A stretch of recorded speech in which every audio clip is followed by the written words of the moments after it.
everyone, to this beautiful, beautiful theatre in Darlington. I'm Hannah Vaughan-Jones. I'm a CNN anchor and I'm hosting several of the hustings, as you may have already seen. We are currently about halfway through, or officially halfway through, for all the hustings in this Conservative Party leadership contest and the race, of course, to be the next Prime Minister. Both postal ballots, I believe, have already started to arrive, so it's really getting down to crunch time now. Just to explain the format of these hustings, and particularly this morning's husting as well, the candidates take it in turn. So first up this morning will be Boris Johnson. We'll get a video from his team and then a speech from the man himself, interview with me, and then the questions come over to you as well. Thank you to so many of you who've already posted questions to us or sent in your questions. And then after that, Jeremy Hunt will take to the stage as well in a similar format again. Speech, interview, and then Q&A. Please don't go anywhere in between the candidates. It is a very, very swift turnaround, I assure you. So stay in your seats. But before we get down to the main details, Andrew Sharp, who's the President of the Conservative National Convention, would like to address you. Good morning, ladies and gentlemen. I'm Andrew Sharp, as Hannah said. I'm actually chairman of the National Convention, but it's okay, no worries at all. And it's my pleasure to welcome you to this, the 8th of, I think, the 16 physical hustings that we're holding around the country. And it's great to see so many people here, but not at all surprising. The demand to attend these hustings has been pretty spectacular around the country. And as I'm sure you're aware, has necessitated at least one change of venue. This is a very good exercise for our party. You will have already seen plenty of positive media commentary about the quality of the questions being asked. Even the Financial Times described the quality of the questions at one event as spot on, no less.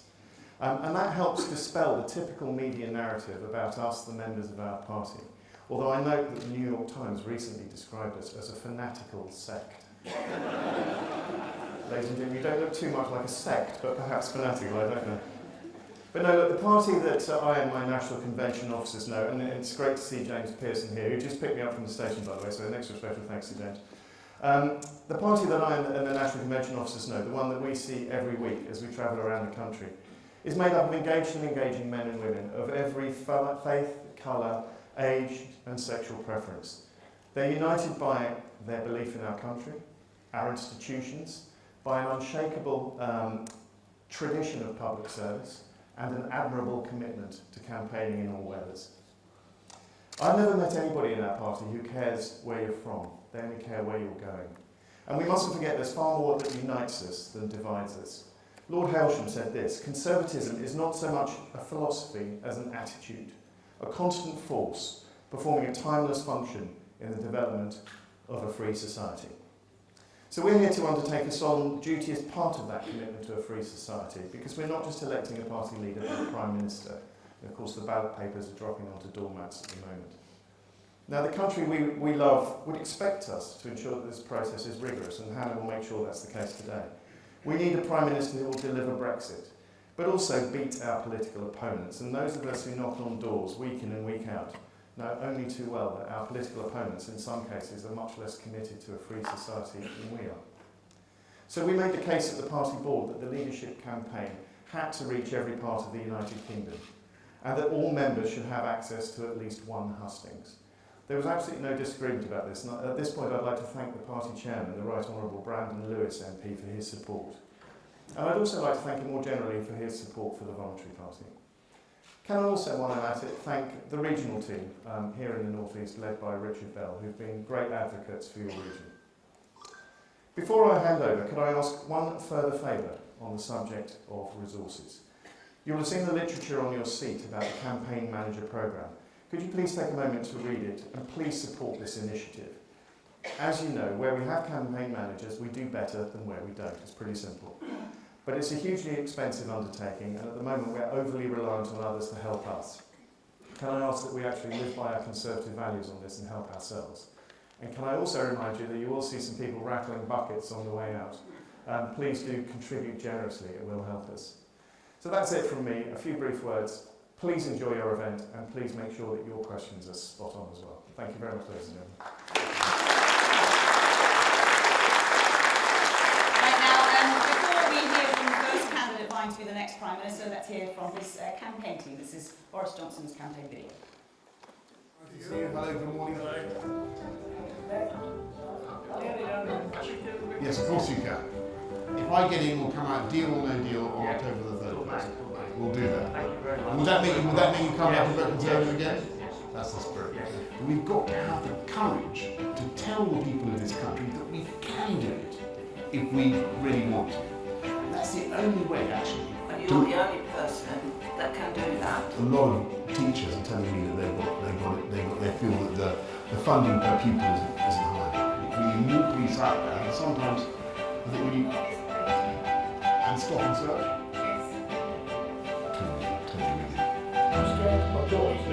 Yeah. Safe big city it was when I used to run it. I can tell you, we got crime down by murder down.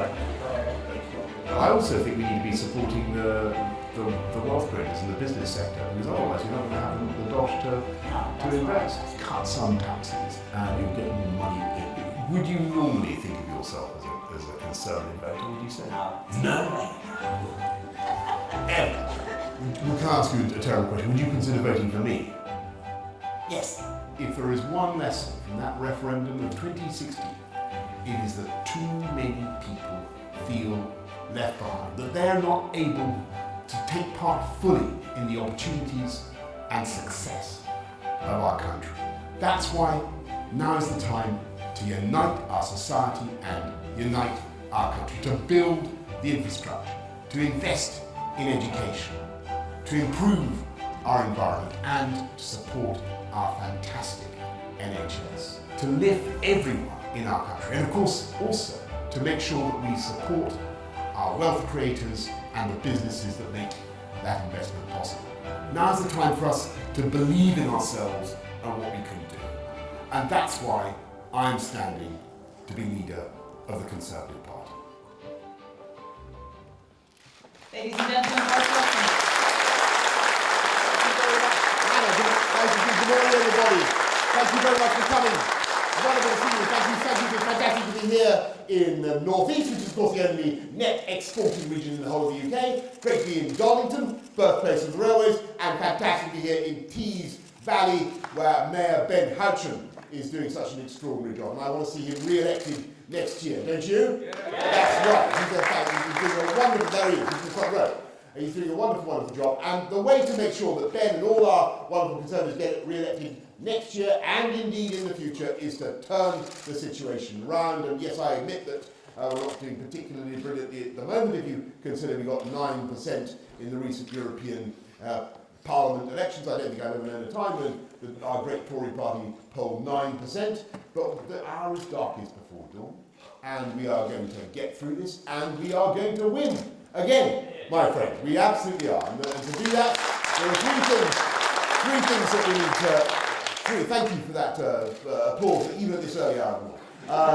There are three things that we need to get done, and I think you all understand what they are. We need to get Brexit over the line. We need to come out of the EU.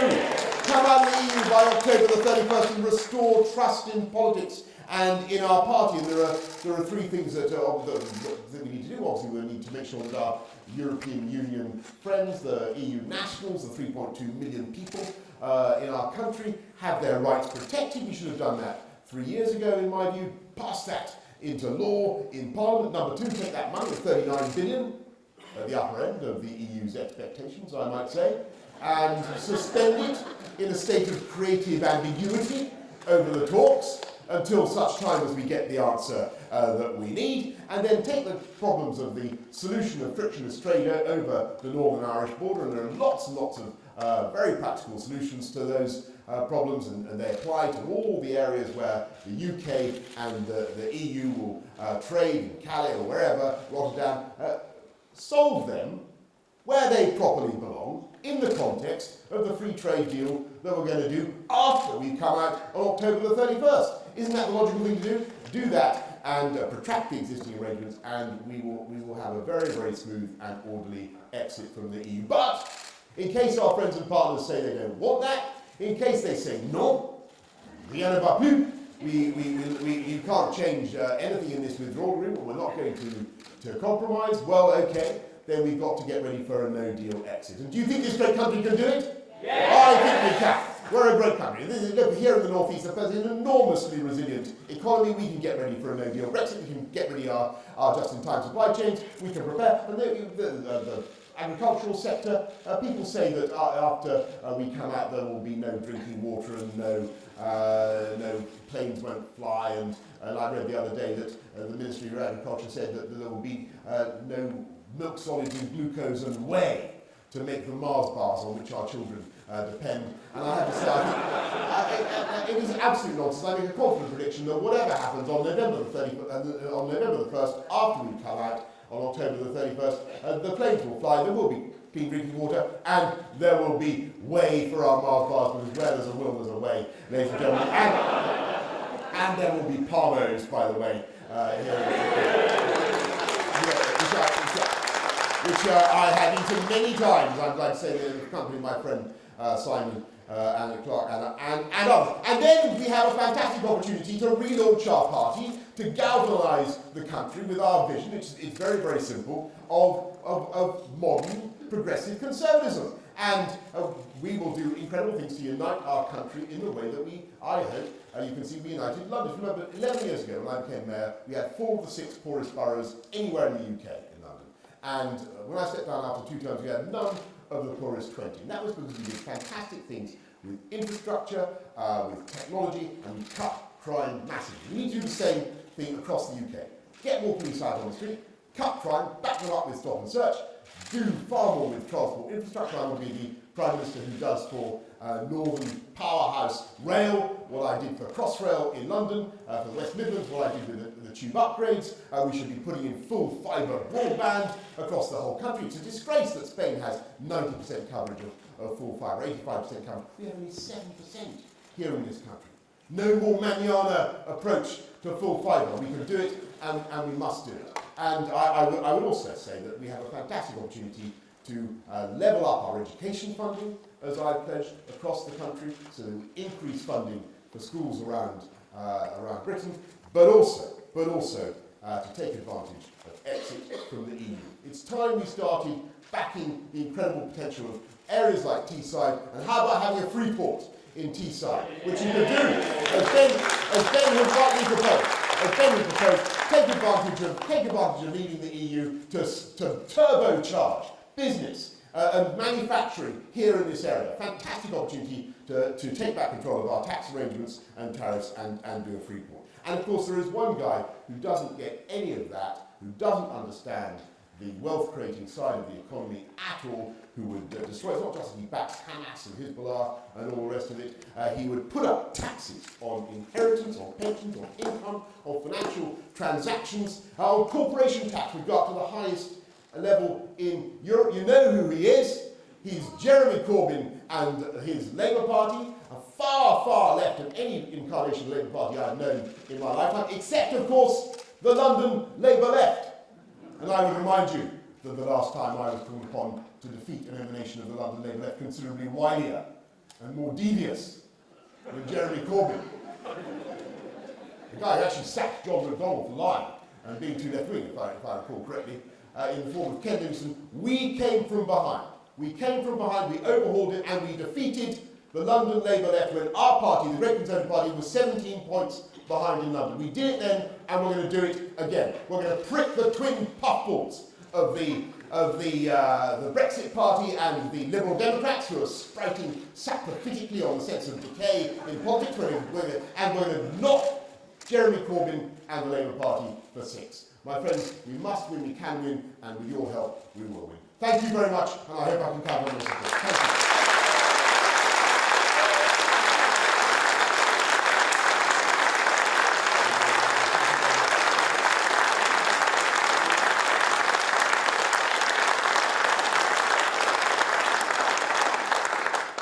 Boris Johnson, as Foreign Secretary, intelligence information was held back from you due to concerns over your discipline. How does that make you feel? Well, it's not true, but I obviously can't comment any further on intelligence matters.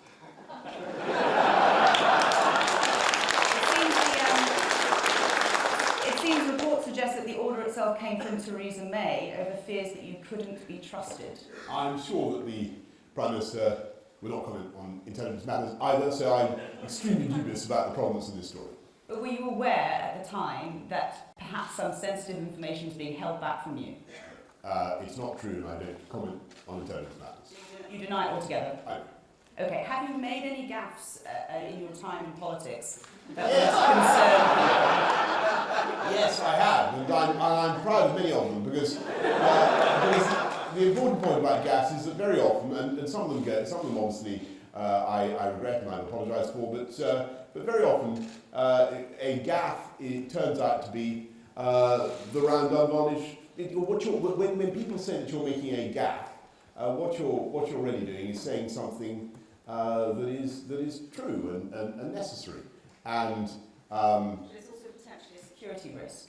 well, again, sorry, if that's what, going back to that question, I thought I don't comment on intelligence matters, and the story that you've adverted to is not true.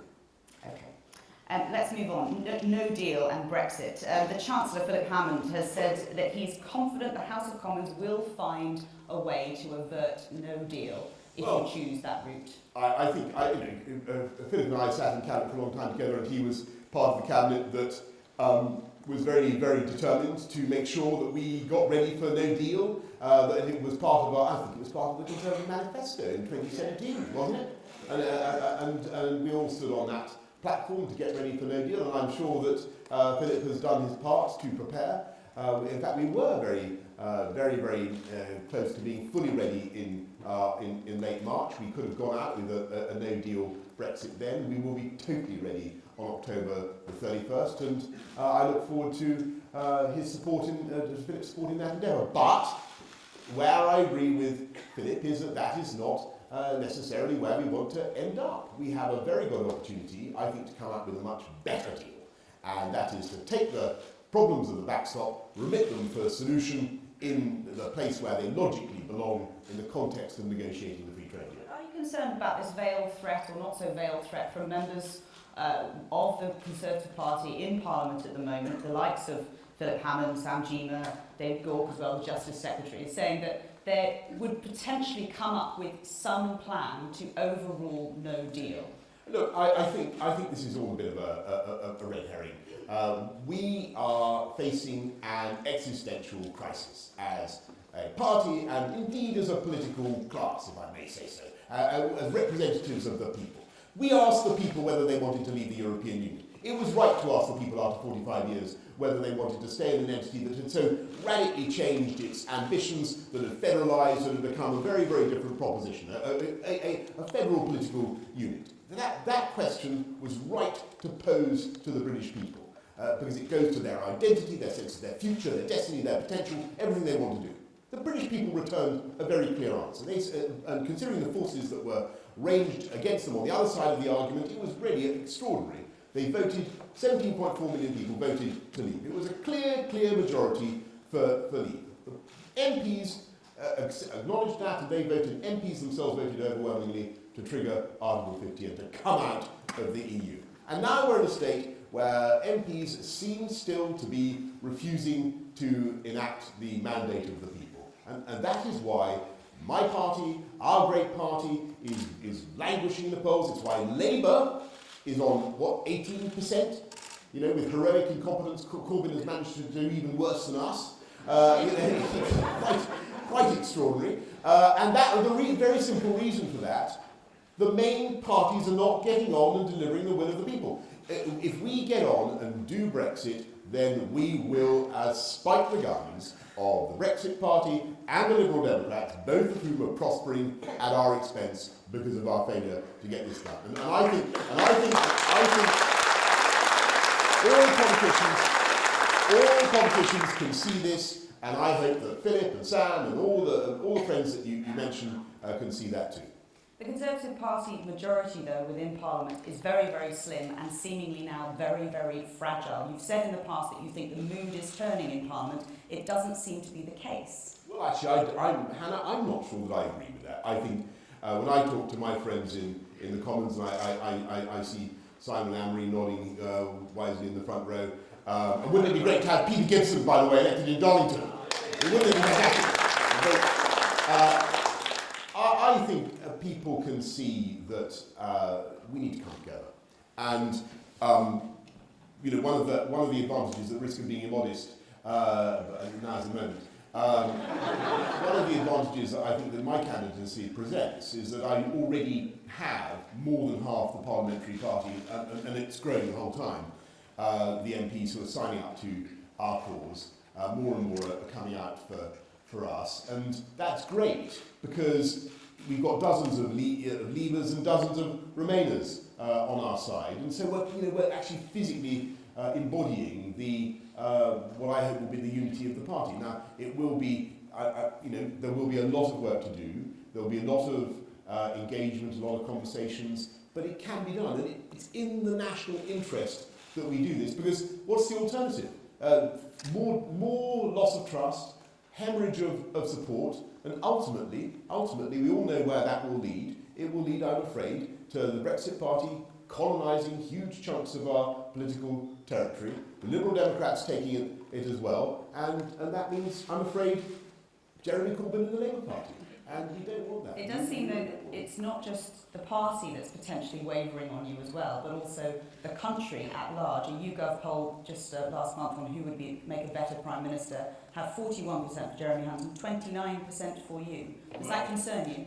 Well, look at my record in London and in defeating the Labour left and in winning very difficult elections. Don't forget that nobody said that I could win in London in 2008.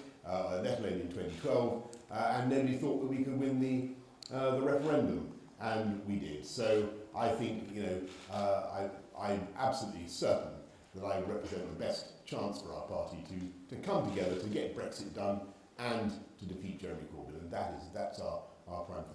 You mentioned before about no deal preparations, how they were almost in place by the end of March, and they will be in place now by the end of October.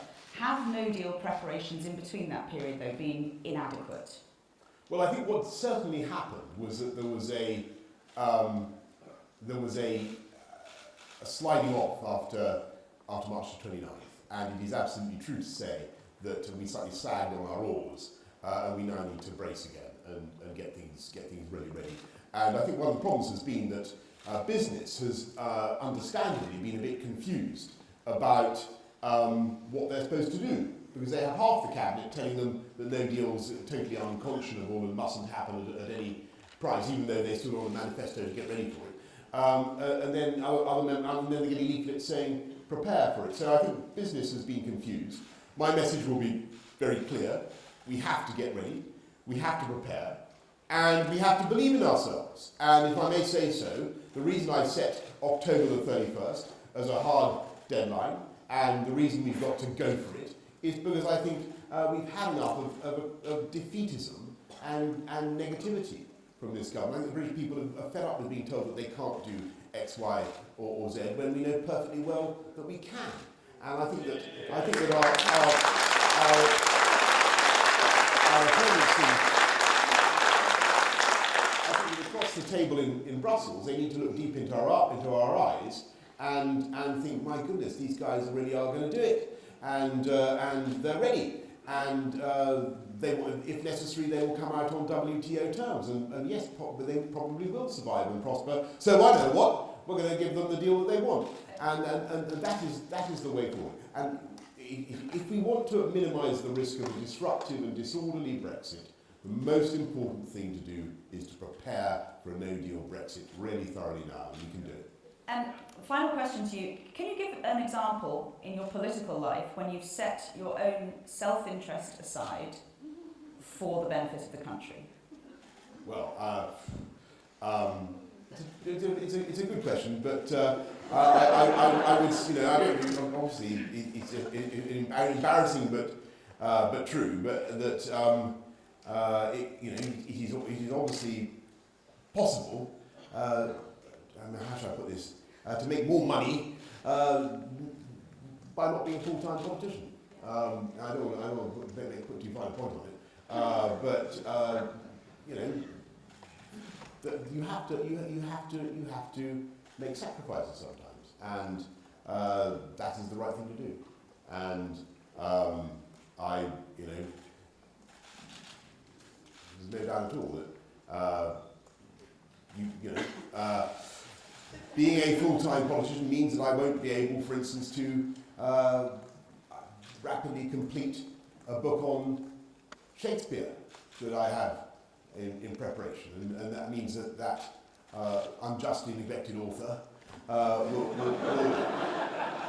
no longer, get the treatment he deserves as fast as it might otherwise happen. And I'm sorry, and that will honestly say that will grieve me, because I love Shakespeare, I love writing about him.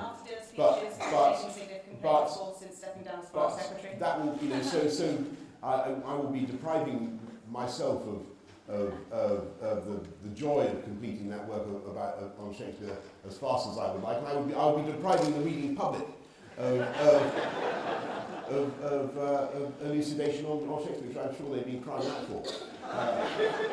Let's see if they're crying out to ask you some questions as well. We're going to go to the floor now. There will be microphones being passed around, so if I do call your name, if you wouldn't mind just waiting until the microphone comes to you. We're coming to Peter Wood, if Peter is here.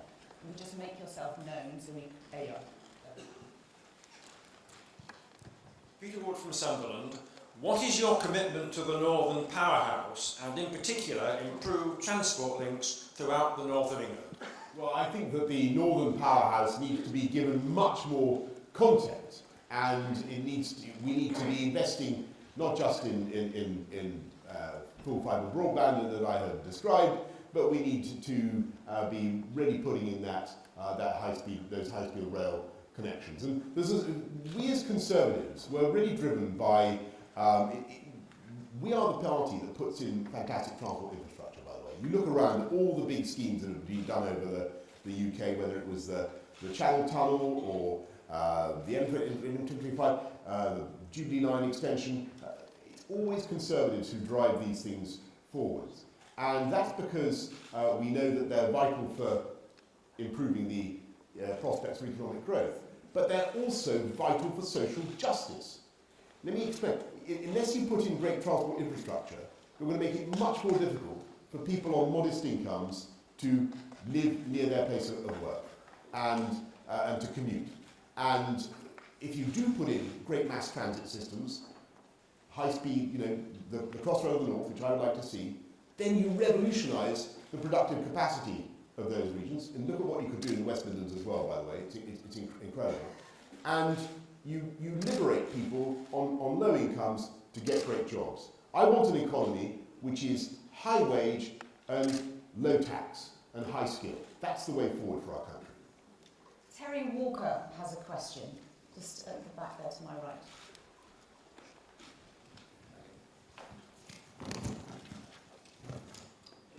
Good morning, Boris. Good morning.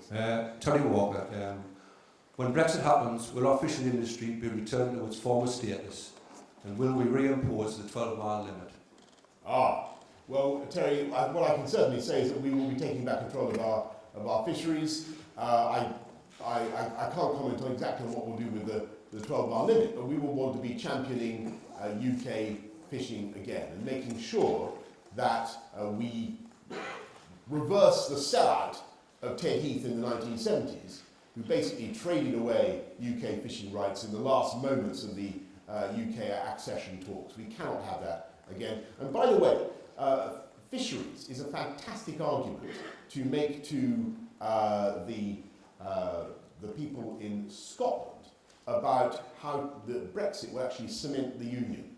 Because I ask you, do you really believe that the SNP will, once we've made a great success of Brexit, we've come out in the way that I've described, and we're doing all the things, free ports and all the rest of it in the UK, do you think they're really going to go to the people of Scotland and say, we've got a brilliant idea, we're going to go back, Scotland's going to join the EU, and it's going to join the Euro, and we're going to hand back control of Scottish fisheries to Brussels? I don't think that's a winning ticket for them.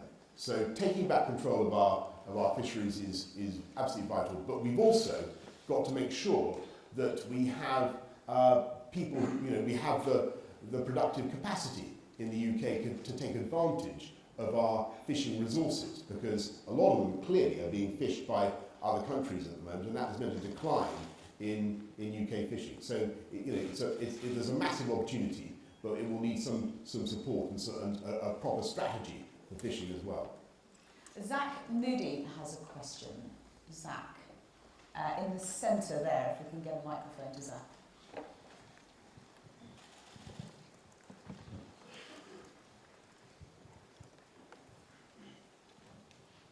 Hello, I'm Zach Moody from Gateshead. As a young Conservative, I would like to know how you will appeal to more younger voters. My friends and fellow students at school are not fans of the party, and I would like to know what you're going to do to combat that. Thank you. My experience actually is that many young people are attracted to Conservatives once you explain what it's all about, and it's all about giving people opportunity.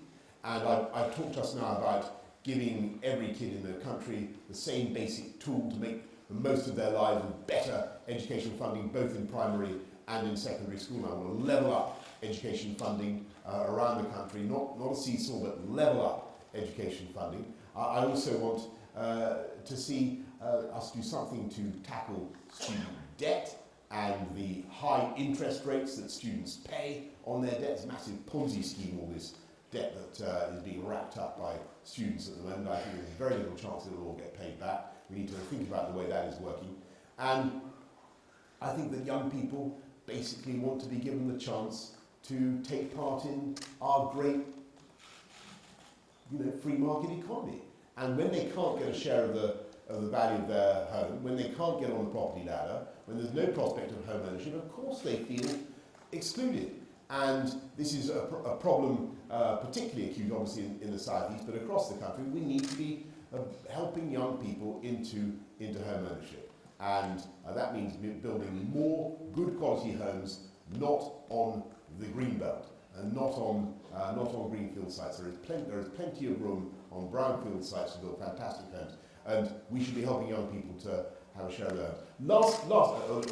Into home ownership. Last point, the environment. In my experience, young people care passionately about the future of their planet. They want to know that we're the party that understands that and also champions the environment. And we are. We've got a fantastic record of environmental improvements. And this is the party that champions clean battery technology, all the improvements in air quality that we've seen over the last few years. We're the party, and I think I'm right to say that the Labour has more or less given up on the green agenda because we're doing so many things, whether it's reducing the use of plastic bags or whatever. We're doing so many things on the environment that they feel that the Tory party is now the party of a cleaner and better environment. And that is a winner for us. It's a winner. It's also, by the way, the right thing to do, because the jobs that we're creating in clean technology will continue to expand for generations to come, and they often, here in this part of the country, they make all sorts of wind turbines and so on, which is revolutionary stuff that will not only generate energy cleanly and efficiently, but also provide jobs, and that's a message that we can really sell to young people, I think. Dan Reid.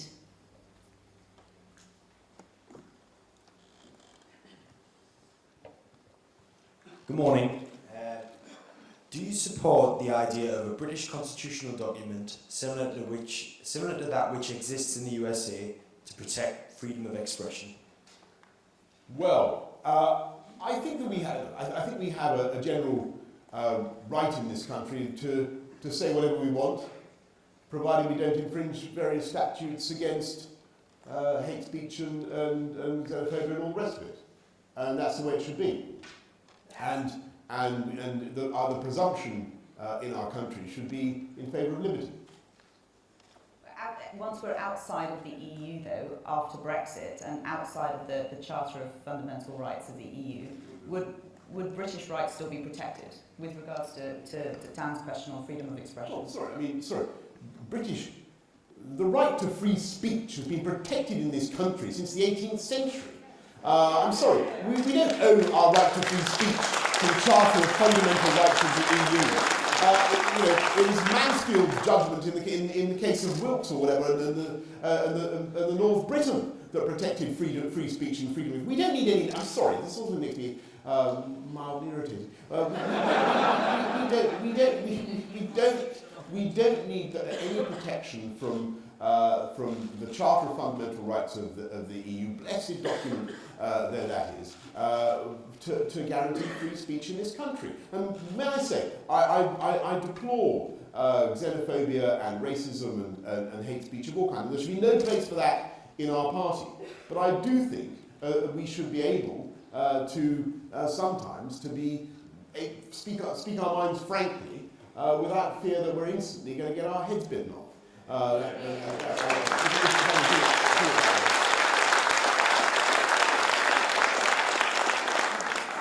Anne Murphy has a question. Is Anne here? Yes. So there.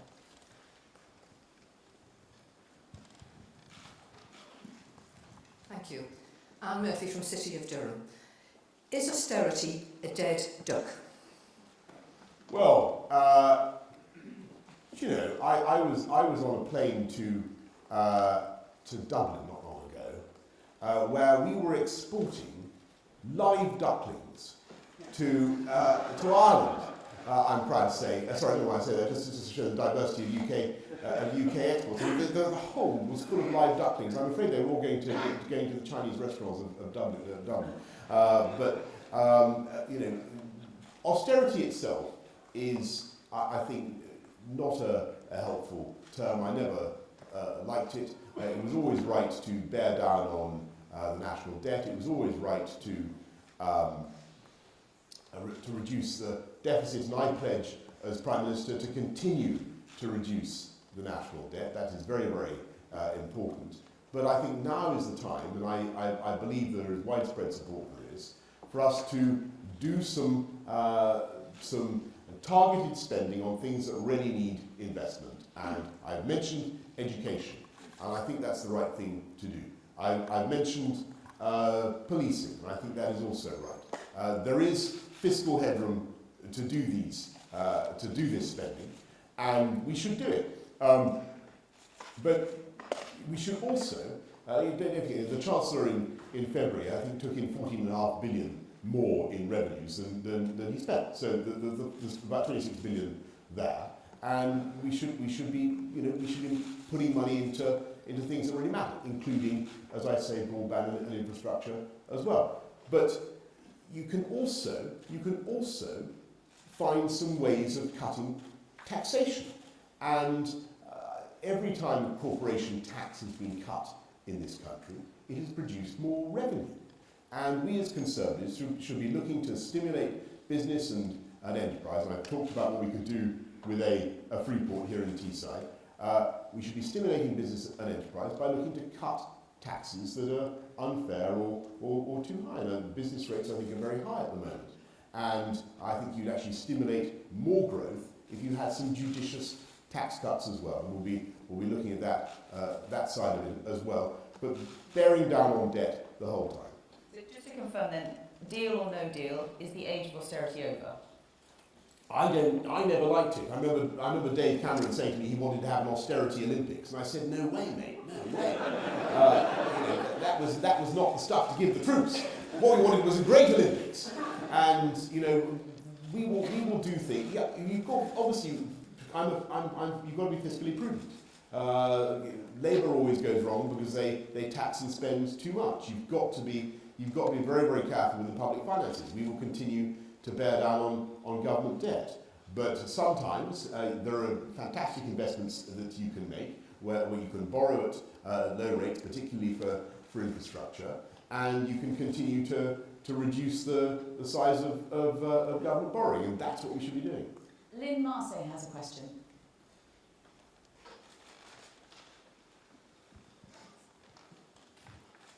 Billions of pounds are spent every year on overseas aid, and yet families in Broadwater Farm, one example, live in dire conditions and face summer holidays with no free summer play schemes and no free school meals. Many such families will have international background. Irony or a scandal? Thank you. Do you mean Broadwater Farm in Tottenham? Yeah. Right. Oh, forgive me. Okay. Look, I mean, obviously I was the mayor of Broadwater Farm and the whole of London, and you say many such families have international backgrounds, and yes, that is absolutely true. London is the most diverse city in the world, 300 languages spoken there, but it's also the most economically productive region of the whole of Europe. It really is. And it's our ability to attract people of talent from around the world that has helped to make London so extraordinary. And actually, you're starting to see in other great cities around the UK, you're starting to see the same sort of mix. A youthful population, university educated, diverse, obsessed with tech, all sorts of stuff that I don't understand, and doing all sorts of startups and enterprises that are very, very exciting and driving the economy. Now, I think that the story of communities that have come to London and made their lives in London is amazing. And it, began, you trace it back to the Huguenots, the Jewish refugees from Tsarist Russia, Bangladeshis, you name it. Waves have come to London, and slowly they have changed, they have adapted, and they've made their lives, and they've helped to make our national culture. And they've bought into it. And that's what I want for our country. I want everybody who comes here and makes their lives here to be and to feel British. That's the most important thing. And to learn English. And too often there are parts of our country, parts of London still, and other cities as well, where English is not spoken by some people as their first language, and that needs to be changed. People need to be allowed to take part in the economy and in society in the way that that shared experience would allow. Sorry. I'm sorry, forgive me. Well, maybe I have misunderstood the question. Your question was about, should we spend more then on immigrant families already here in the UK rather than sending the money abroad?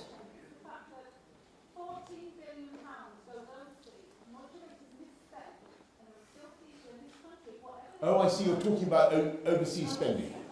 Okay, I'm sorry, Lynn, forgive me, I understand what you're saying. You're asking about the ODA budget and the 0.7% that's spent on development aid, and why are we spending money overseas when we have... I'm sorry, I get your question.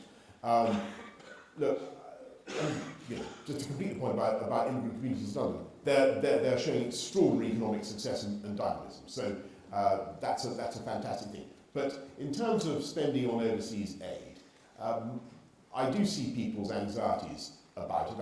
I do understand that a lot of money is shoved out of the door and spent by aid agencies in a way that we don't necessarily control. And I think successive development secretaries would agree with me about that. But it is a fantastic thing that this country does. I would like, and it gains us huge admiration and respect around the world. Believe me, it really does.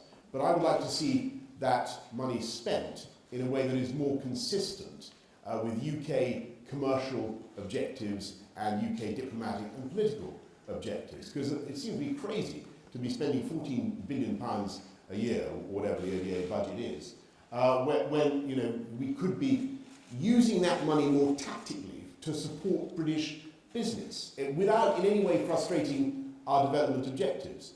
And I noticed in Japan, the Japanese were brilliant at backing their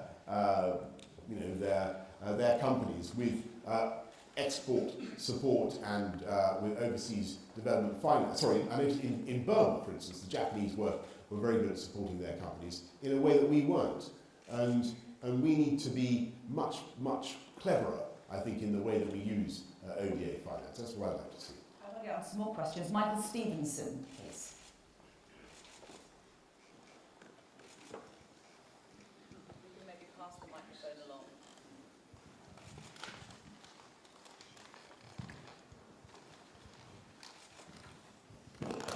Morning, Mike Stevenson. The average profit per hectare for UK farmland is £150, which is the same as our current environmental payments from Brussels. Will it be sustainable to continue to pay us for greening and the environment post-Brexit? The short answer is yes, Michael. We will continue to support UK agriculture. We will make sure that we continue with vital support for farmers.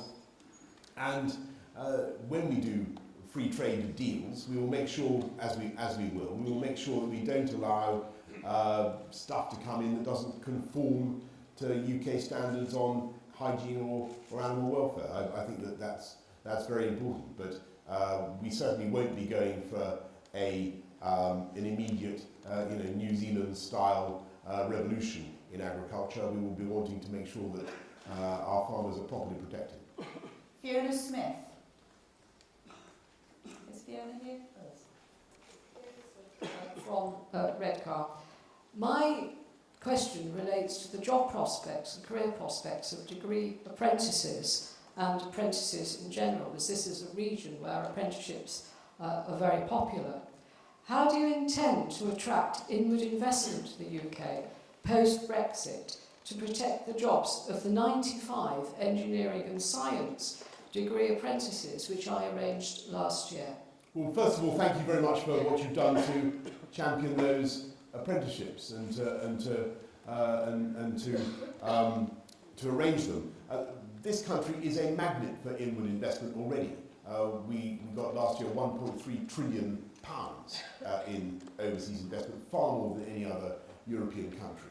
And we did it because we have the right times and we have the right language. And what I will do to help attract more is several things. So of course, I talked about the tax environment that we want to have, the most tax competitive environment for business in Europe. I've talked about free ports, but I think you can also do more to support apprenticeships with FE colleges and with technical training. I think our universities are the best in the world. We should be very proud of them. But a lot of kids actually would do equally brilliantly with technical and practical training in FE and in further education. And we should be, I think it's a Cinderella sector. It's had its funding cut and it needs proper support. And that, I think, will help boost apprenticeships as well. Susan Elliott.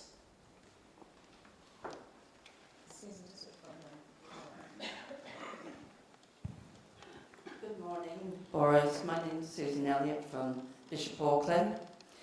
It's known that a number of Conservative MPs didn't vote to accept Theresa May's deal due to the fact their constituents voted to remain. How are you going to convince them to vote for your deal when they don't want to leave? Well, I think that they're just going to have to get used to the fact that we're all going to have to get used to the fact that unless we get on and do this, we will continue to hemorrhage support. So I just really revert to the answer I gave earlier, which is that we face extinction unless we get Brexit over the line. And if we get Brexit over the line, we have a massive opportunity. And so we need both to be less defeatist and more positive. And that's the way forward. So colleagues of yours in remaining constituencies would vote against their constituents to support you? Well, I think that we live in a united kingdom. It was the biggest ever expression of popular will. I think all those MPs voted to trigger Article 50. They all did. Let's get on and do it. They owe their constituents, they owe the country, they owe the people to get it done. Martin Bell has a question. Martin Bell? In the middle. Not that, I don't think it's that Martin Bell.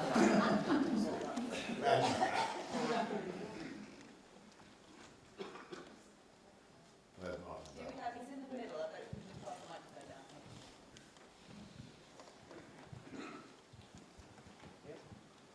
Martin Bell, let's time hop. 12 months from now, what is your prediction for the future state of our country? Thank you, Martin. I think the future state of I think if I'm right, and if I'm elected, and I hope I will be, then I think that our country will have pitchforked off the incubus of Brexit. We will have got it done. We will be set fair on a programme of boosting education around the country, of making rapid strides in improving our transport infrastructure, rolling out full fibre broadband, another year down the track of rolling out full fibre broadband, and we will be bringing our country together. And I think I hope very much that we will be once again powerfully and convincingly articulating a conservative mission to our country and conservative values. And if we can recover our voice and our confidence, we can make the moral case for conservatism and the Conservative Party. If you support wealth creation, if you support business, that's the way to pay for fantastic infrastructure, great public services, an amazing NHS, and everything else that makes our country wonderful. It's a balance.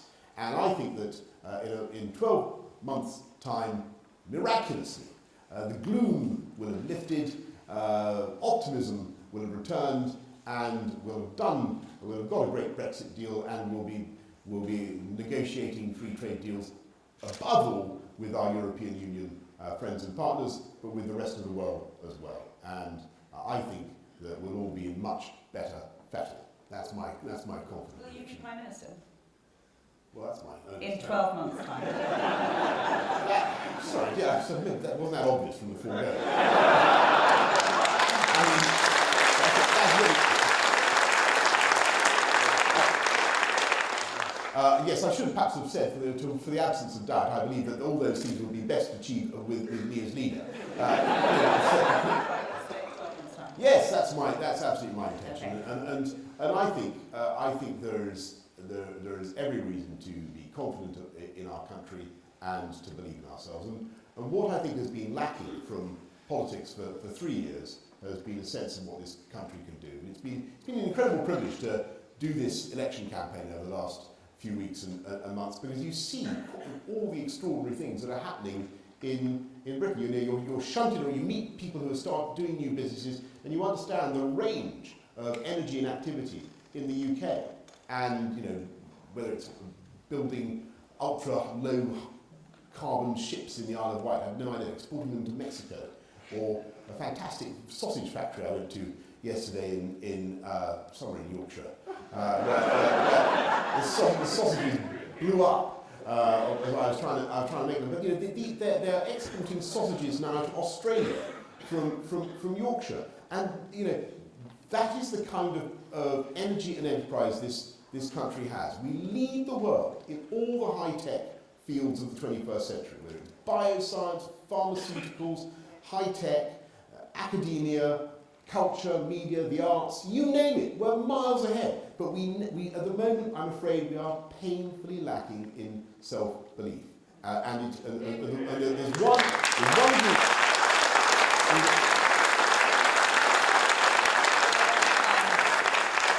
Hannah's going to try and shut me off the stage now, quite rightly. But all I want to say is that around the world, people admire and love and respect this country. And if only we can see ourselves as others see us, I think we learn a fantastic lesson. Boris Johnson, thank you very much. Now,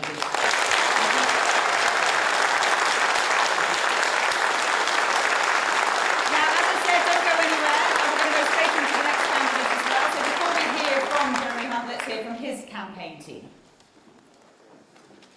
The most striking quality about Jeremy Hunt was his unwavering commitment to get results. I think perhaps part of that is to do with his background in business. No matter what the obstacles were, he was prepared to push through them. He wanted to get results. I've seen him deliver on the things that matter most to the British people. He has credibility from all sides. I trust him on Brexit. I've known Jeremy for 40 years. About 25 of those years we've worked together, setting up various businesses. Those early days were absolutely about his determination and grit. He would never give up. When I first met Jeremy, I realised he was a man who actually was committed to making a difference. In 2008, I lost my baby son Joshua as a consequence of serious failures in his care. During my campaign to kind of uncover the truth about what happened, I was struggling to be heard. Jeremy really listened and treated me as a grieving dad rather than a troublemaker. I knew that this was somebody who was going to change things. My mum died quite tragically from poor care in mid-Saps. Jeremy was incredibly kind. He saw the bereaved daughter behind the campaigner, and he saw the people that mattered. I have known Jeremy Hunt since the early 2000s. He and his business partner started funding the education of children living with HIV in our community-based program. Jeremy's generosity was sensed by us all. That desire to make a difference really drives him. It's never been about him. It's always been about what he can do to help others. The work he's done will save the lives of countless babies and other families will not have to go through the kind of pain that we did. People often underestimate Jeremy because he comes across being such a polite and generous and nice person, and he is. But I remember hearing him warning the EU not to mistake British politeness for British weakness, and I thought that just about sums him up. I was pessimistic about the London Olympics. I thought, we couldn't mess this up. I remember talking to Jeremy in the build-up. I said, no, we're a great country. We can do this if we have the right mindset. The delivery was outstanding. It also had this element of fun. I know that Jeremy was very involved in getting that balance right. He believes in Britain as a force for good in the world. He's shown strong values at the FCO and consistently good judgment. Negotiating, toughing it out when things get really difficult, keeping going, having a vision. Those are the skills that we need in a Prime Minister. He's a unifier. He's somebody who can reach out to different groups of people. My dad always taught me that politics should be about making a difference in ordinary people's lives. And Jeremy made a huge difference to our lives. He gave us hope, and that for me was the main thing. He gave us hope in some very, very dark days. Ladies and gentlemen, please welcome Jeremy Hunt.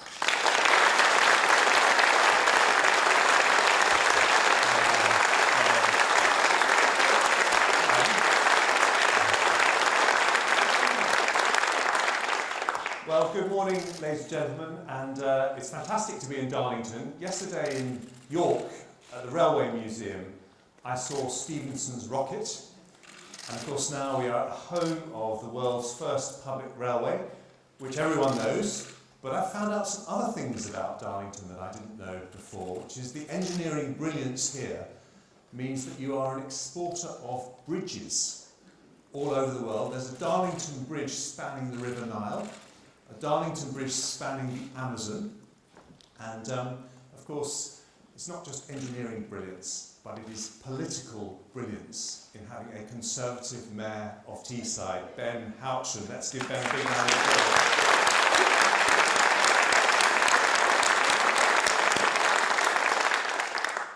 And something else which is interesting, but perhaps not quite so world-renowned, is that Darlington is the home of Student Finance England.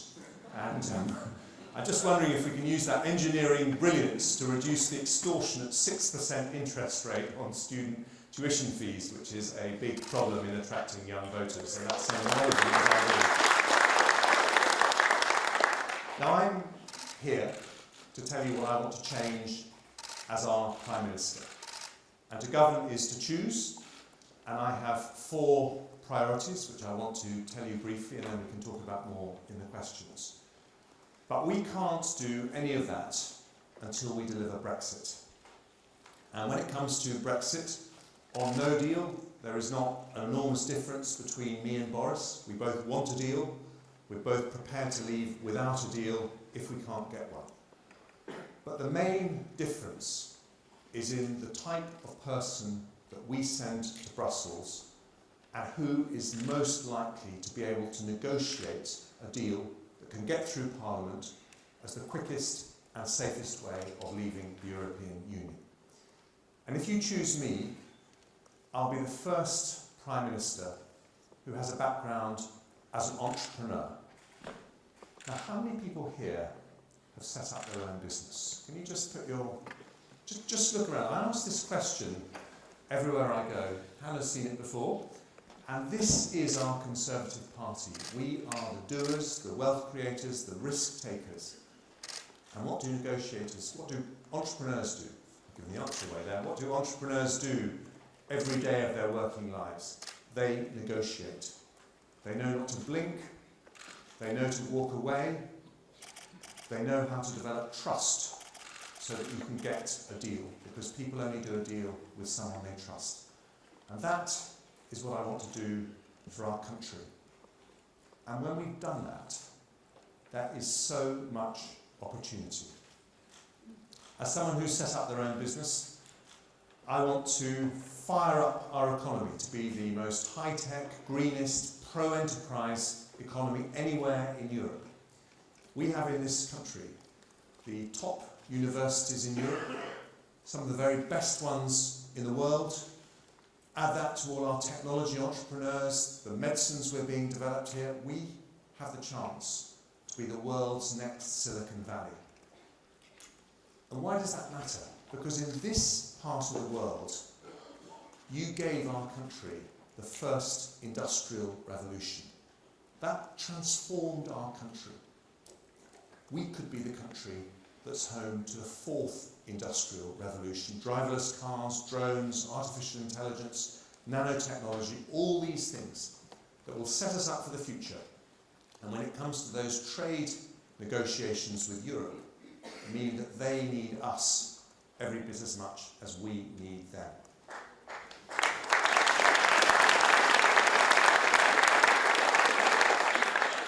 I'm also the son of a naval officer who wants Britain to walk tall in the world.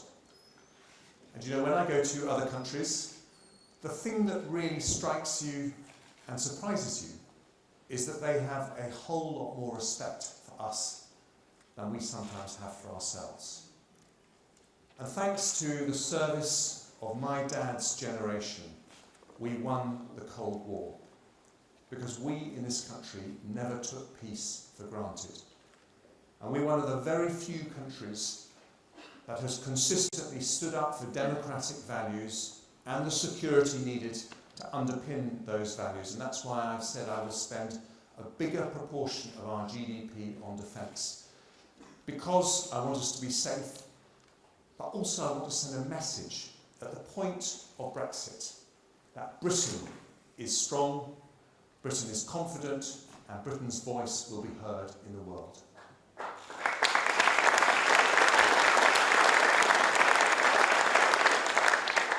And then the third one, we're racing through these priorities, and I'm looking at the clock as I know Hannah is. I think that Conservatives must have a social mission as well as an economic mission. You saw all those hands go up just now. People know that we understand wealth creation, but they need to understand our values as well. Now, I'd be the first Prime Minister who's been responsible for our NHS, and I'm incredibly proud of having done that for longer than anyone else. But I want our social mission to be education. Despite the brilliant reforms that Michael Gove was responsible for, we still have nearly a quarter of our primary school leavers who aren't able to read or write properly. And I want us to be the Conservative government that abolishes the scourge of illiteracy in our society. Because as Conservatives, we believe in opportunity for absolutely everyone. And I want us to be able to promise that every young person will leave education with a rigorous qualification so that they can get a decently paid job. Because we're the party that wants to put a ladder in front of each and every person as they start their life. Whether they choose to climb that ladder is up to them, but we're the party that's going to put it there. And then finally, a political promise to you. If I become Prime Minister, I will not take us into a general election until we've got more young people supporting our party.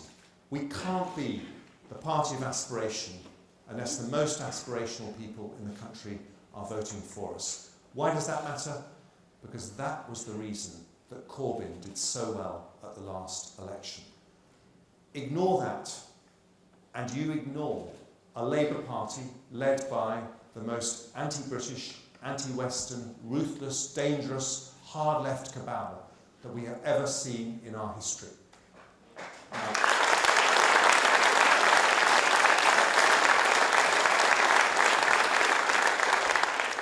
Now, faced with a hard-left populist, ladies and gentlemen, we could choose our own populist, or we could do better. We could choose our own Jeremy. And this is a Jeremy who will win the argument for enterprise, aspiration, social justice. Get this wrong, and there will be no Conservative government, no Brexit, maybe even no Conservative Party. Get it right, and we will deliver Brexit, unite our party, unleash the enormous potential of our amazing country, and send Corbyn packing. Let me show you how. Thank you very much.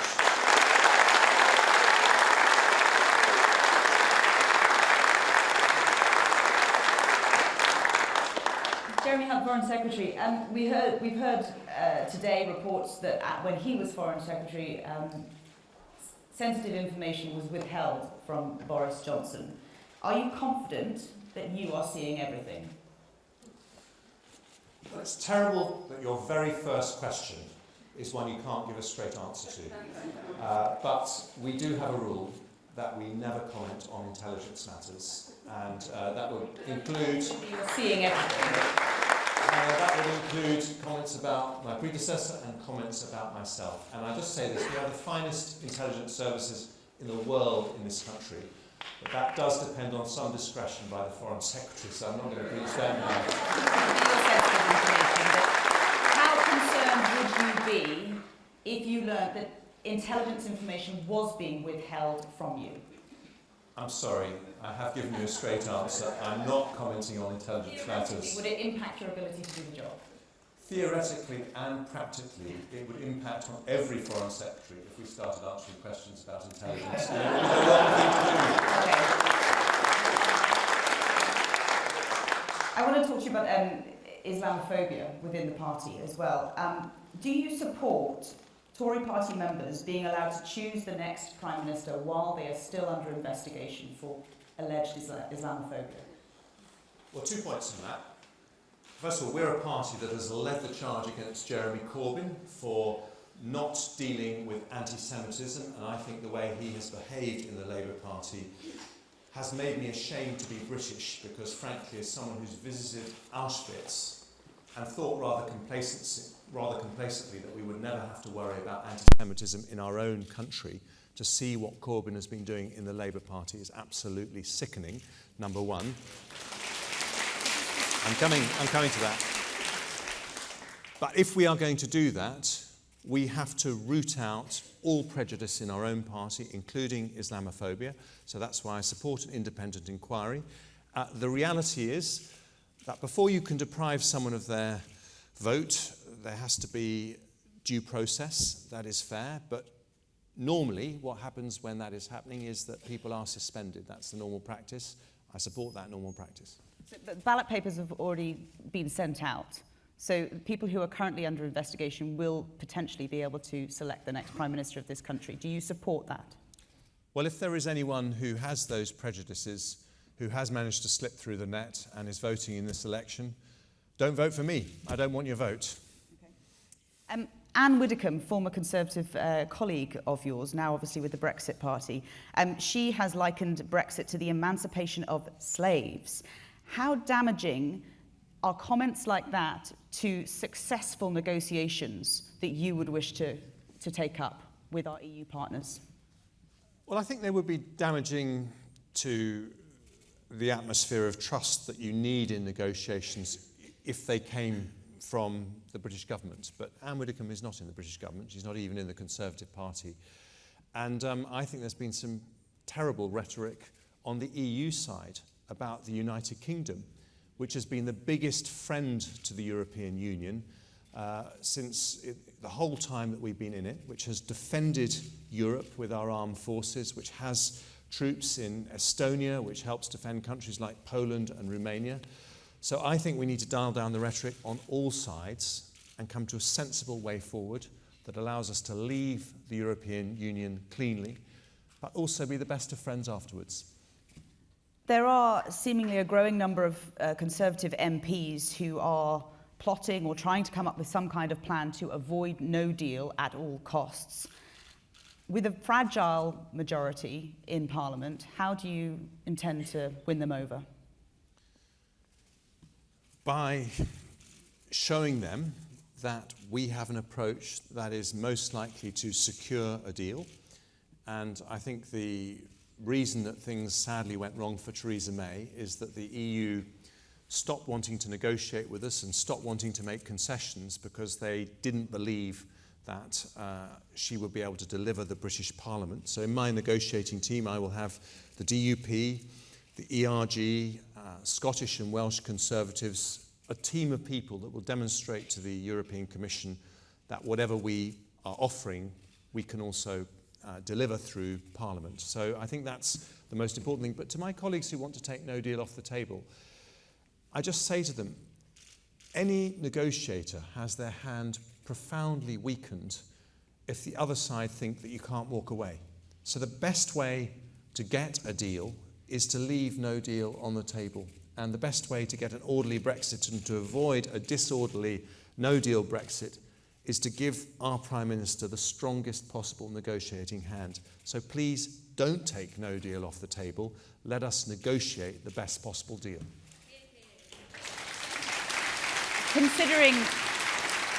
Considering no deal and no deal preparations that have been made so far, as a nation, are we woefully underprepared as things stand for no deal, given that Brexit could just be around just 120 odd days away? No. I think we got a bit behind a year ago.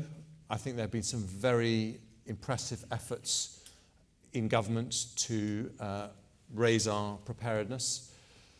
But well, as I say, I think we got a bit behind in those preparations, but I think things have been turned around since then, and we are in much better shape in terms of government preparedness. But as Brexit Secretary Steve Barclay said, there is still a lot of extra work that's needed to be done by businesses.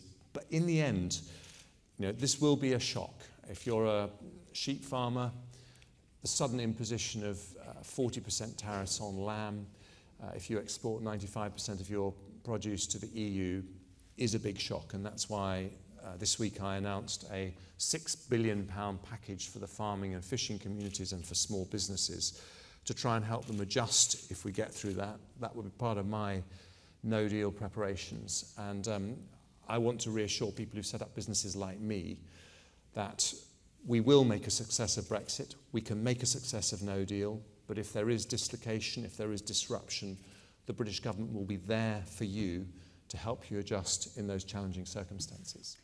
You've written in the Sun newspaper, I believe it is today, about your programme for housing, your plans for housing. There's an editorial in the Sun as well which says that you deserve a place in the cabinet even if not in number 10. Would you accept a place in Boris Johnson's cabinet? After this leadership debate, we have to come together as a party. If we don't come together, then we will never get the Brexit deal through Parliament. We will never win a general election. And that is why I've always said that there will be a very senior place in my cabinet for Boris Johnson.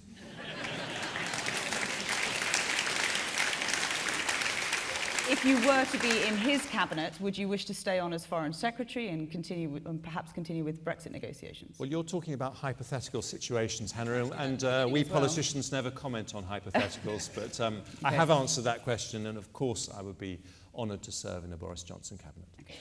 As far as leadership and character are concerned, when was the last time you let someone down?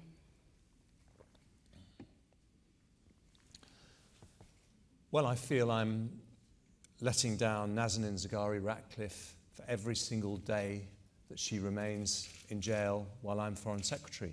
And I have tried very hard to get her out. And I met her brave husband, Richard, on many occasions. And she has a daughter the same age as my daughter. And that is something that, is a very big deal. How does it make you feel, and what will you do about it? Well, I'm trying to do everything I can. But the tragic thing about that situation is that there are others in prison, other British citizens in prison in Iran, exactly the same situation as Nazanin. Now, we respect their families' wishes not to go public with those cases. That's a very personal choice. But if it wasn't for the bravery of Richard Ratcliffe, the world wouldn't know the tactics Iran uses. And it's not just Brits, by the way. There are other countries' nationals that are held hostage in jails in Iran as tools of diplomatic leverage. And so this is something that we think about every day. Every Foreign Secretary does as well. I'm sure I'm not alone in this respect. But I think remembering the individuals suffering in these situations is something that's important to do. And the floor is open to you all now as well. The first question is going to come, I hope, from Shaun Williamson, if Shaun is here. If you just raise your hand if Shaun is here. Yes. Hello, Mr. Hunt. My name's Shaun Williamson. I'm 18 and I'm a Deputy Chairman of North Durham Conservative Association. Question I would like to ask you is, what is your view on political impartiality within the education system, and what must be done in order to ensure that there is political impartiality in schools and universities, as it is an issue that I've experienced myself? Shaun, well, first of all, thank you for flying the Conservative flag, because I think when I was at university, like you, we were in a tiny, tiny minority. I remember standing up for the poll tax in a debate, almost as difficult as being health secretary for 6 years. It isn't easy. Thank you also for helping to bring down the average age of our party somewhat, although very young audience we've got here in Darlington, of course. This is very important because this isn't just about being unfair to one political party or another political party. The whole foundation of our prosperity from the period of the Enlightenment onwards has been to move away from a society where if you criticize the Catholic Church, you face the Spanish Inquisition, to somewhere where you have the free flow of ideas. And that has actually been the heart of our country's imprint on the whole world when you look at people like Newton and Darwin and Adam Smith, the great, great thinkers that this country has nurtured. And so if our universities become territories where you can't argue the Conservative case because you'll get bullied or harassed, that is totally and utterly unacceptable. And I believe, of course, we talk about this as Conservative politicians, but the people who need to do much, much more about this are the Vice-Chancellors of our universities. I think there's only one Vice-Chancellor in the whole of Britain who openly says that he supports the Conservatives. And I worry that we are having a chilling effect in our institutions, and I think it's time the leaders of those institutions who say they support free speech showed an example by making sure it happens in their own campuses. Nicola Hunter. Is Nicola here? Nicola Hunter? Not sure. No, I'm going to read the... Well, actually, I'll move on and then come back to Nicola's question. James Kell. Is James here? Just at the front, or near the front. Thanks, James. Just read those back.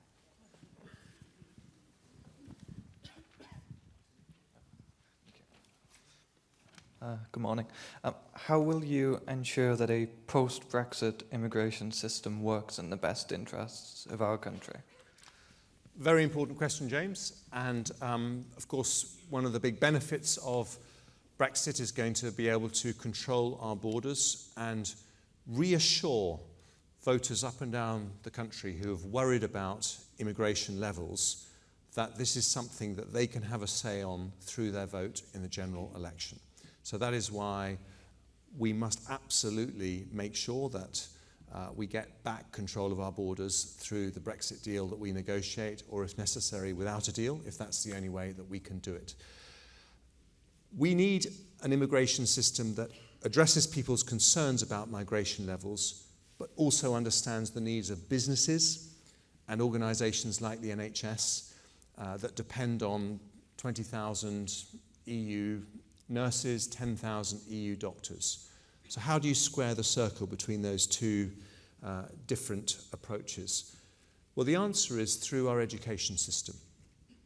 And when I was in the NHS, I increased the number of doctors we train by 25%, the number of nurses we train by 25%, one of the biggest ever increases in doctor and nurse training, because I thought it was absolutely ridiculous that we fail to train enough people at home and then end up having to import them from overseas. So the long-term way that you reduce the need for people to come from overseas is by training up our own people to do the best jobs, the highest paid jobs, the most qualified jobs, and that's what I do. Currently, the system, I believe, for Tier 2 workers, skilled workers within the country is very, very expensive for small, medium-sized businesses. How would you change that, given the fact that they are crucial, vital to these businesses and their function? Well, I am a bit worried about the proposals around the £30,000 salary limit, because I think that is too high for the needs of many businesses. And I want to look at whether that is the appropriate level. I think the way we should do this in a post-Brexit context is to get an independent commission to look at what the needs of business actually are and give advice about how we set those levels in a way that works for business. But the long-term solution is to transform our education system so that our people in this country are getting the qualifications they need. As I mentioned in my opening comments, we have a very good education system for the half of school leavers who go to university. 1 or 2 university degrees I would question, but on the whole, if you go to a good or outstanding Ofsted and a good university, you'll get an education as good as anywhere in the world. I think we have a national blind spot around the consistency of the education we give for the half of school leavers who don't go to university. And if they had rigorous qualifications in the way they would in Switzerland or Germany, that meant that they could get some of those decently paid jobs, then that would allow you to bring migration levels down. William Oxley. If you could raise your hand. Oh, at the back there. Yeah, William Oxley from Yorkshire's food capital, Malton, or somewhere in Yorkshire. Do you really have plans for the North, or is it just going to be more warm words and platitudes? Well, very important question, William. Yes, I do. And that is why, and I appreciate that this is not always popular with Conservative Party members, but that is why I think we have to back HS2, because we have been talking about the North-South divide for a very long time. Now we have the opportunity to bridge it. But we also need to have Northern Powerhouse Rail. And I talked about becoming the world's next Silicon Valley. And in my plans, I've said that we need to have 2 tech triangles in our country, London, Oxford, Cambridge, and a northern tech triangle to make sure that that tech revolution happens throughout our country. And, as a Conservative Party, if we remain the party of our southeastern heartlands, we will never win the marginal seats like Stockton South that we need to get back, like Middlesbrough South and Cleveland East, which we need to hold. That is why we have to be the party of the whole country. So that is why my commitment to those transport projects is unequivocal. And staying with the theme, Jacob Young has a question at the front, on the front row here.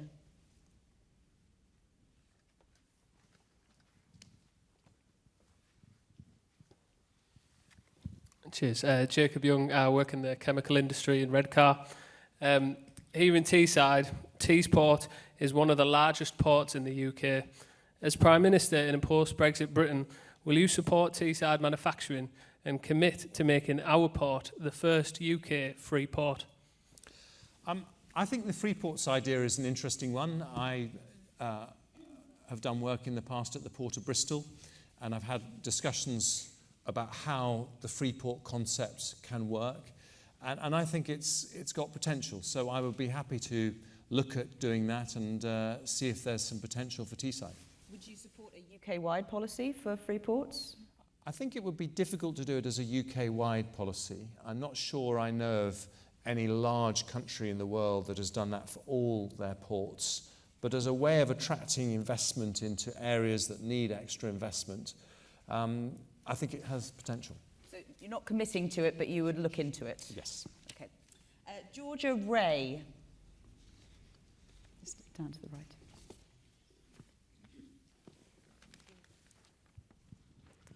Hi, Georgie Ray from Northumberland.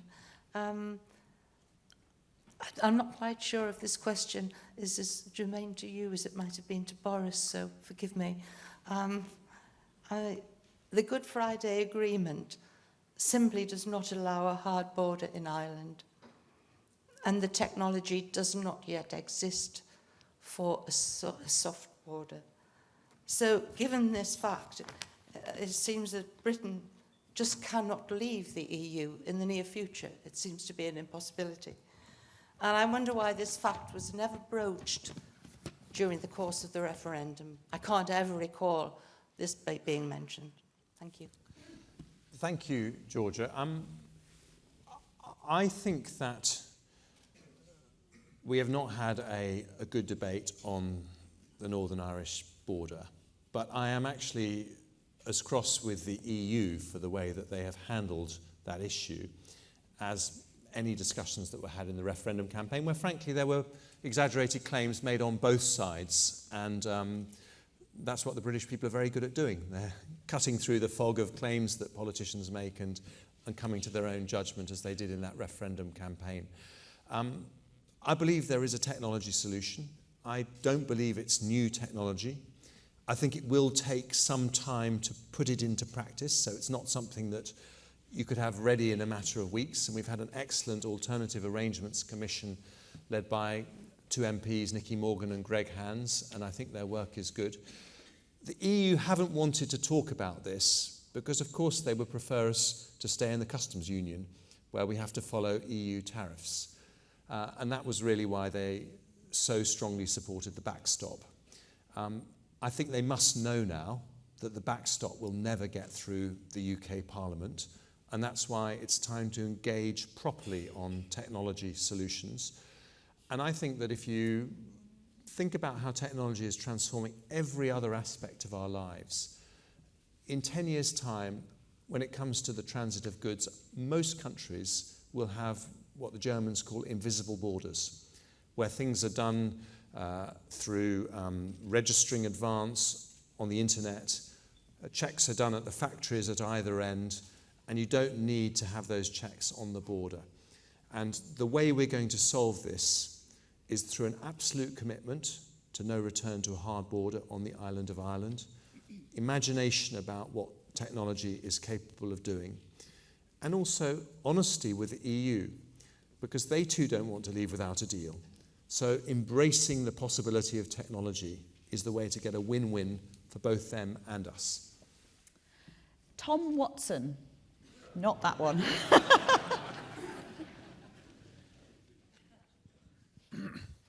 Yeah, Tom Watson from Scotch Corner. What specific policy would you introduce, if elected, to aid the environment? Thank you, Tom. Hearing your name reminds me of a Conservative councillor I met in Sussex in the middle of the junior doctors' strike, whose name was Jeremy Hunt. And I remember expressing some sympathy for him. Two brief comments on that. First of all, getting the environment right is a litmus test for young people as to whether Conservatives will be conservers, stewards of the planet. And if we're going to get their support on board, this is an absolute test of values for them. And we have to show them that we are true Conservatives and we will leave the planet in the same or a better state than it is today. But you said specific policies. So I want to give you one, and this may lose me a few votes, but I'm going to say it anyway. We are unfortunately going to have to dig up our roads again in order to have 1 gigabyte ultra-fast broadband connections to all our homes over the next few years. This is the way technology is going, and we absolutely have to do this if we want to be at the forefront of the changes in technology. So my proposal is, at the same time as we do that, in our cities and in our towns where we have residents parking, why don't we put in electric car charging points at the same time so that we can move to electric car-only towns and cities? And this would dramatically improve the pollution levels in our towns and cities, which is very important to young mums and dads when they're taking their kids for the school pickup. It would reduce emissions, and it would mean we could promise that within a decade we have pollution-free cities in our country. So that's my specific proposal. The sale of electric vehicles and hybrid vehicles has dropped significantly from this month in comparison to this time last year. Is that the government's fault, infrastructure fault? Well, I think we need to do more to incentivise the sale of electric cars. I think it's a big opportunity for this country, and I don't know the reasons why there's been that specific drop in the last month, but we should be in favour of them. And do you support Theresa May's current plan to be carbon neutral by 2050? Yes. You do, yeah. Trevor Brooks, please.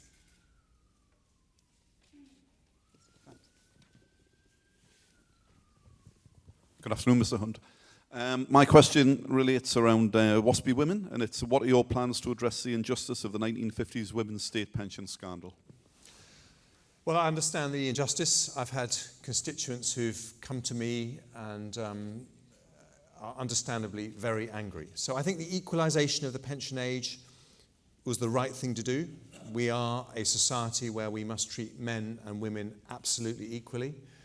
And again, I appreciate this isn't popular with everyone, but I think we are going to have to gradually raise the age at which people draw their pension, because we are all living so much longer, because we had an absolutely outstanding health secretary for 6 years who put years and years onto people's life expectancy, whoever he may be. And so those are difficult choices, but nonetheless they are the reality. Now, when you decide you're going to make those changes because they're the right thing to do, you then put in place support for the women who are affected by the rising of the pension age so that it is the same as for men. And that support invariably has a cut-off point, and the people the wrong side of that cut-off point are directly affected. So what I've committed to do is to re-look at that issue. I'm not going to go further than that, but I do make that commitment because I've had too many constituents who've come to me and explained to me how very unfair the current situation is. Jane Branch, sort of just off the centre there.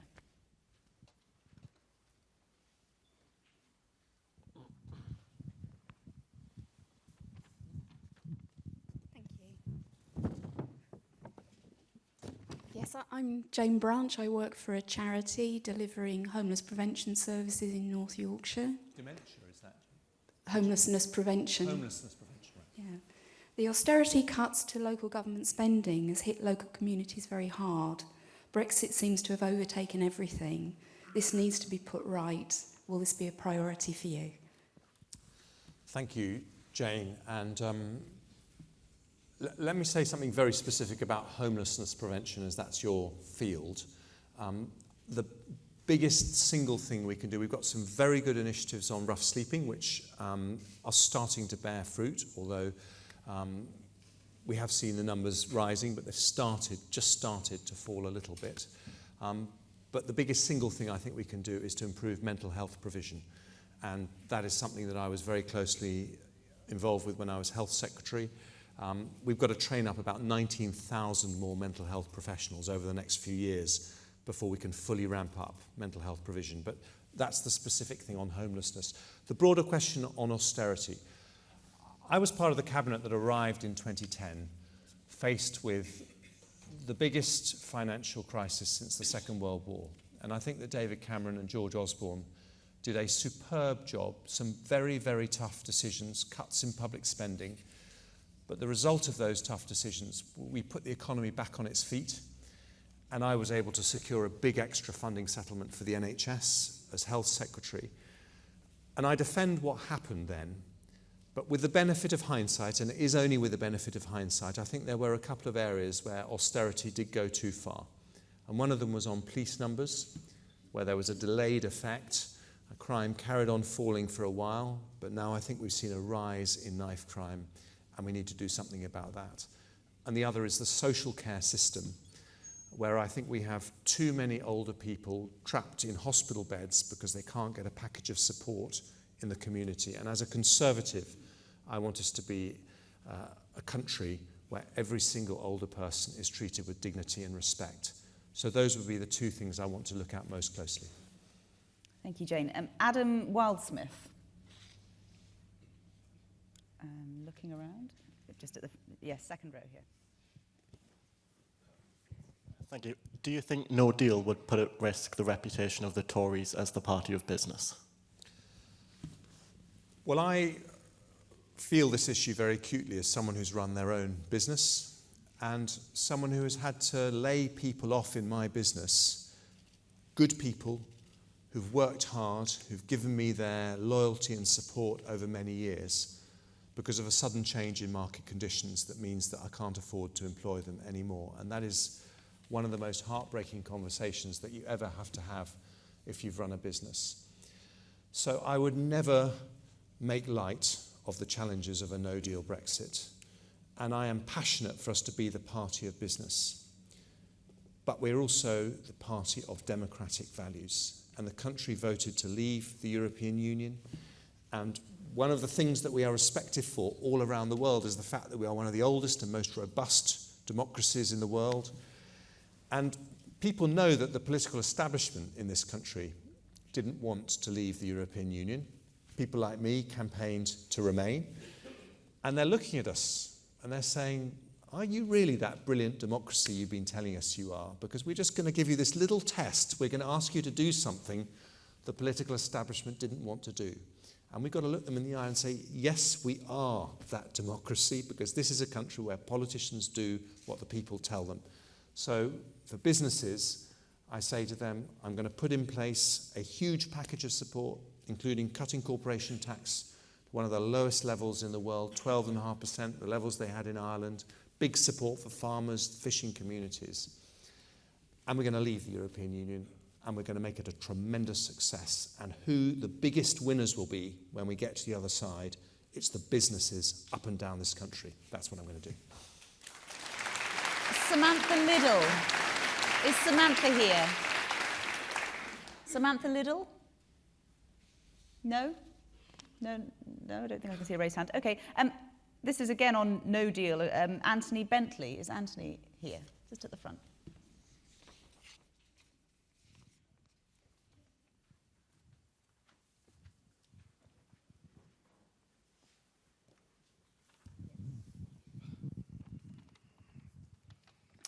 Good afternoon. Tony Bentley from Seaham in County Durham. On no deal, we would be reliant on the new trade partners, and each of those would be looking to maximise their own advantage, either politically, for example, China or South America, or economically, our friends in the EU or USA. How would you balance these conflicting interests? Well, one of the biggest jobs that we are going to have to do post-Brexit is to secure trade deals all over the world. And people always look for advantage in a trade deal. But the biggest advantage to both sides in a trade deal is to remove barriers to trade. And that's what trade deals are all about. When I went to Edinburgh 3 weeks ago, I stood, or maybe it was, time is flying at the moment, it may have been a little bit further than that. I remember standing under the statue of Adam Smith, who was the person who understood how powerful trade can be. And this is the country that understands more than any in the world the benefits of free trade. And so I am absolutely confident that we will be able to argue the case for free trade deals, particularly because I have people like Liam Fox supporting me in this campaign, who has been an outstanding trade secretary and a brilliant advocate for free trade. So we have the Americans, who are very, very keen to bring down tariffs and quotas and restrictions on trade between ourselves and the United States. The trade deal with China would be an excellent one to have. We don't have one at the moment. The EU doesn't have one with China, and there are some more complex issues to do with that. When it comes to the EU, they have a trade surplus in products with us. So there's clear economic advantage to them to doing it. So I'm confident we will get brilliant trade deals. It'll take us a few years to do so, but we'll set ourselves up for the future. Foreign Secretary Jeremy Hunt, thank you very much indeed. Thank you.